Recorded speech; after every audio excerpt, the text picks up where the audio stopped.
अगर आप अंग्रेजों से प्रभावित नहीं थे तो भारत का बजट शाम को 5 बजे इसलिए आता था क्योंकि ब्रिटिश पार्लियामेंट का सुबह शुरू होने का समय होता था। ये ब्रिटेन की पार्लियामेंट के समय के अनुकूल शाम 5 बजे बजट की परंपरा क्यों चलाए रखी थी आपने? कौन अंग्रेजों से इंस्पायर था? अब आप अंग्रेजों से प्रेरित नहीं थे तो हमारी सेनाओं के चिन्हों पर आज भी गुलामी के प्रतीक अब तक क्यों बने हुए थे? हम एक के बाद एक हटा रहे हैं।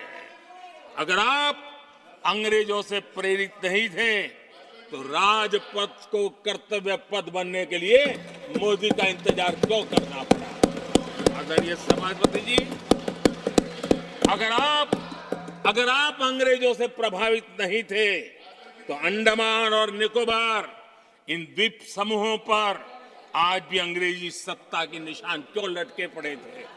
आदरणीय सभापति जी, अगर आप अंग्रेजों से प्रभावित नहीं थे तो इस देश के सेना के जवान देश के लिए मन मिटते रहे, लेकिन देश के जवानों के सम्मान में एक वॉर मेमोरियल तक आप बना नहीं पाए थे।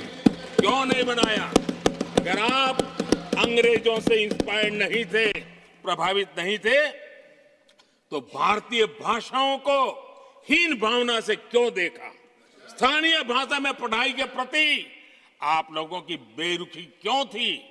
आदरणीय सभापति जी, अगर आप अंग्रेजों से प्रेरित नहीं थे तो भारत को मदर ऑफ डेमोक्रेसी बताने में आपको कौन रोकता था? आपको क्यों महसूस नहीं हुआ कि दुनिया में? आदरणीय सभापति जी, मैं सैकड़ों उदाहरण दे सकता हूं कि आप किस प्रभाव में काम करते थे और देश को सुनते ये सारी बातें याद आने वाली है। आदरणीय सभापति जी, मैं एक और उदाहरण देना चाहता हूं। कांग्रेस ने नैरेटिव फैलाया और इस नैरेटिव का परिणाम क्या हुआ कि भारत की संस्कृति और संस्कारों मानने वाले लोगों को बड़े हीन भाव से देखा जाने लगा, ढकियानों से मानने लगा गया और इस प्रकार से एक हमारे अतीत के प्रति अन्याय करने की नौबत आई है। अपनी मान्यताओं को गाली देते हैं, अपनी अच्छी परंपराओं को गाली देते हैं तो आप प्रोग्रेसिव हैं। इस प्रकार के नैरेटिव गढ़े जाने लगे देश में और उसका नेतृत्व कहां होता था ये दुनिया भली भांति जानती है। दूसरे देश से आयात करना उसको गर्व का और भारत की कोई चीज है तो दूसरे दर्जे की है, ये स्टेटस बना दिया गया था। ये स्टेटस सिंबल बाहर से आया, मेड इन फॉरेन स्टेटस बना दिया था। ये लोग आज भी वोकल फॉर लोकल बोलने से बच रहे हैं। मेरे देश के गरीबों के कल्याण का काम हो रहा है। आज आत्मनिर्भर भारत की बात उनके मुंह से नहीं निकलती है। आज मेक इन इंडिया कोई बोलता है तो उनके पेट में चूहे दौड़ने लग जाते हैं। आदरणीय सभापति जी, देश ये सब देख चुका है और अब समझ भी चुका है और उसी का परिणाम आप भुगत भी रहे हैं। आदरणीय सभापति जी, राष्ट्रपति जी ने अपने अभिभाषण में विस्तार से चार सबसे बड़ी जातियों के विषय में हम सबको संबोधित किया था। युवा, नारी, गरीब और हमारे अन्नदाता। हम जानते हैं इनकी समस्याएं ज्यादातर एक समान है, उनके सपने भी एक समान है और उसके समाधान अगर करने हैं तो थोड़ा 19-20 का फर्क पड़ेगा, लेकिन इन चारों वर्गों के समाधान के रास्ते भी एक ही हैं और इसलिए उन्होंने बहुत ही उपयुक्त रूप से राष्ट्र का मार्गदर्शन किया है कि इन 4 स्तंभों को मजबूत करिए, देश विकसित भारत की तरफ तेज गति से आगे बढ़ेगा।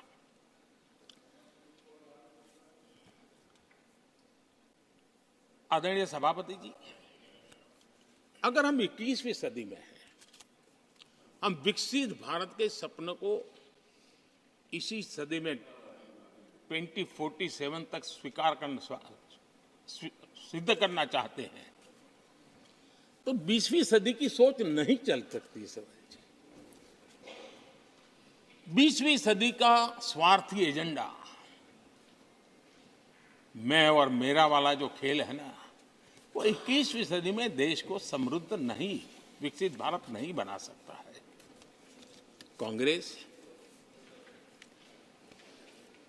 इन दिनों काफी बातें हो रही जाति की, फिर से एक बार क्यों जरूरत पड़ गई उनको मैं तो नहीं जानता हूं, लेकिन अगर उनको जरूरत पड़ी है तो पहले जरा अपने गरिबान में झांके, उनको पता चलेगा क्या किया है। दलित, पिछड़े और आदिवासी, कांग्रेस जन्मजात उनकी सबसे बड़ी विरोधी रही है।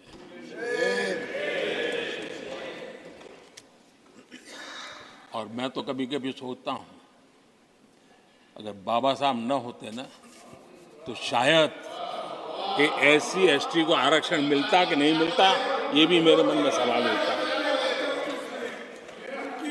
आदरणीय सभापति जी, और मैं ये कह रहा हूं, इसके पीछे मेरे पास प्रमाण है। इनकी सोच आज से नहीं, उस समय से ऐसी है, मेरे पास प्रमाण। और मैं प्रमाण के सिवाय मैं यहां कहने के लिए नहीं आया। और जब बातें वहां से उठी हैं तो फिर तैयारी रखनी चाहिए उनको। मेरा परिचय तो हो चुका है, 10 साल हो गए।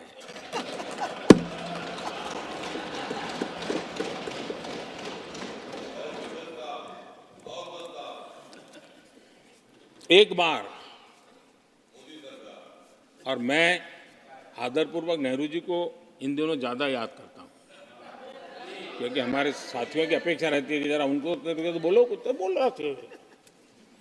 अब देखिए, एक बार नेहरू जी ने एक चिट्ठी लिखी थी, और ये चिट्ठी मुख्यमंत्रियों को लिखी थी। मैं उसका अनुवाद पढ़ रहा हूं। उन्होंने लिखा था, ये देश के प्रधानमंत्री पंडित नेहरू जी द्वारा उस समय के देश के मुख्यमंत्रियों को लिखी गई चिट्ठी है, ऑन रिकॉर्ड है। मैं अनुवाद पढ़ता हूं। मैं किसी भी आरक्षण को पसंद नहीं करता, और खासकर नौकरी में आरक्षण तो कतई नहीं। मैं ऐसे किसी भी कदम के खिलाफ हूं जो अकुशलता को बढ़ावा दे, जो दोयम दर्जे की तरफ ले जाए। ये पंडित नेहरू ने मुख्यमंत्रियों को लिखी हुई चिट्ठी है। और तब जाकर के मैं कहता हूं, ये जन्मजात इसके विरोधी है। नेहरू जी कहते थे, अगर एससी, एसटी, ओबीसी को नौकरियों में आरक्षण मिला तो सरकारी काम का स्तर गिर जाएगा। और आज जो आंकड़े गिनाते हैं ना कि इतने यहां है, इतने यहां है, उसका मूल यहां है, क्योंकि उस समय उन्होंने रोक दिया था, रिक्रूटमेंट ही मत करो।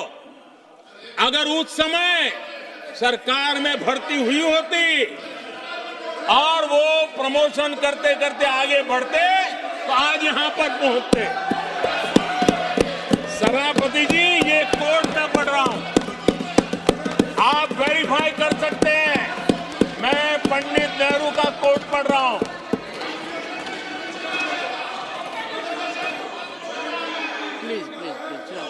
और आदरणीय सभापति जी, leader of opposition was heard in rapt attention. Are you setting this example? Leader of opposition, आदरणीय सभापति जी, sit down, sit down.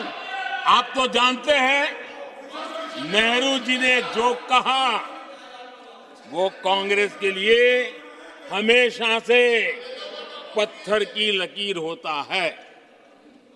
Nehru ji ने कहा, मतलब पत्थर की लकीर उनके लिए। दिखावे के लिए आप कुछ भी कहें, लेकिन आपकी सोच ऐसे कई उदाहरणों से सिद्ध होती है।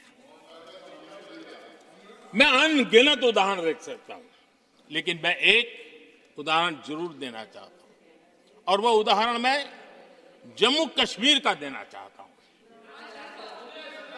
कांग्रेस ने जम्मू कश्मीर के एससी, एसटी, ओबीसी को 7 दशकों तक उनके अधिकारों से वंचित रखा।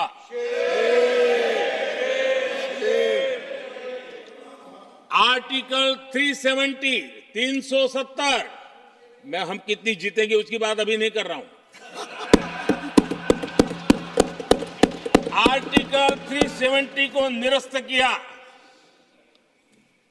तब जाकर के इतने दशकों के बाद एसटी, एसटी, ओबीसी को वो अधिकार मिले जो देश के लोगों को बरसों से मिले हुए थे। उसको रोक के रखा था।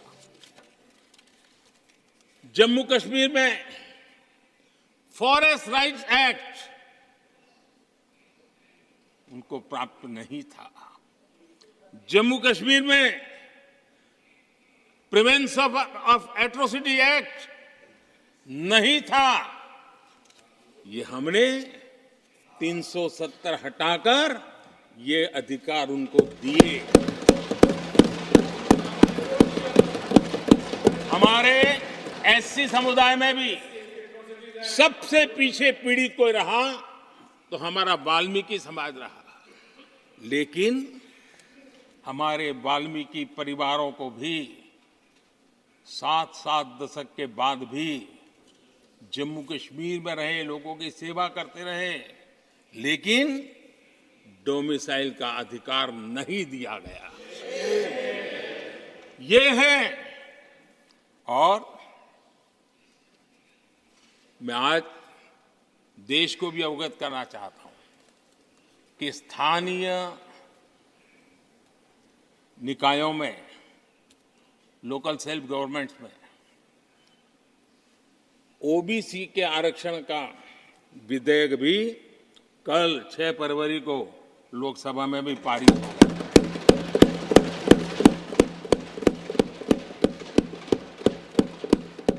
आदरणीय सभापति जी, एससी, एसटी, ओबीसी उनको बड़ी भागीदारी लेने में कांग्रेस और साथियों को हमेशा परेशानी रही है। बाबा साहब की राजनीति को, बाबा साहब के विचारों को खत्म करने के लिए कोई कसर उन्होंने छोड़ी नहीं है। वक्तव्य अवेलेबल है, चुनाव में क्या क्या बोला गया है वो भी अवेलेबल है। इसको भारत रत्न भी देने की तैयारी नहीं थी, वो भी भाजपा के समर्थन से और सरकार बनी, तब बाबा साहब को छाड़ दिया। इतना ही नहीं, सीताराम केसरी अति पिछड़ी जाति से कांग्रेस पार्टी के अध्यक्ष उठा करके फुटपाथ पर फेंक दिया गया। ओबीसी, वो वीडियो अवेलेबल है, वो देश ने देखा सीताराम केसरी के साथ क्या हुआ। और आदरणीय सभापति जी, इनके एक मार्गदर्शक अमेरिका में बैठे। सभापति जी, इनके एक मार्गदर्शक अमेरिका में बैठे। Sir, only the address will go on record. जो Only address, no. पिछले चुनाव में हुआ तो हुआ के लिए फेमस हो गए थे, और कांग्रेस इस परिवार के काफी करीबी है। उन्होंने अभी संविधान निर्माता बाबा साहब आम्बेडकर के उनके योगदान को छोटा करने का भरपूर प्रयास किया।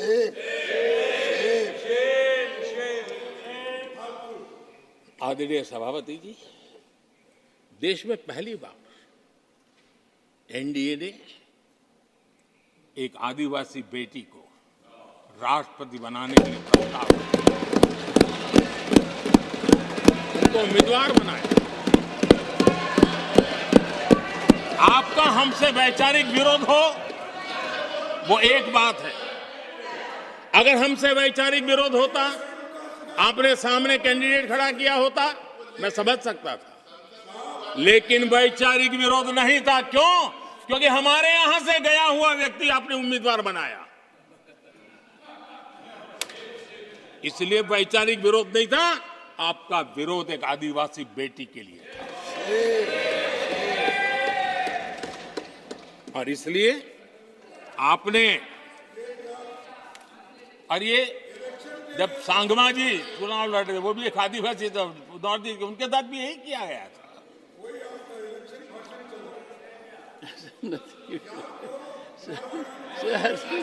और आज तक सभापति जी, राष्ट्रपति जी का अपमान करने की घटनाएं कम नहीं है।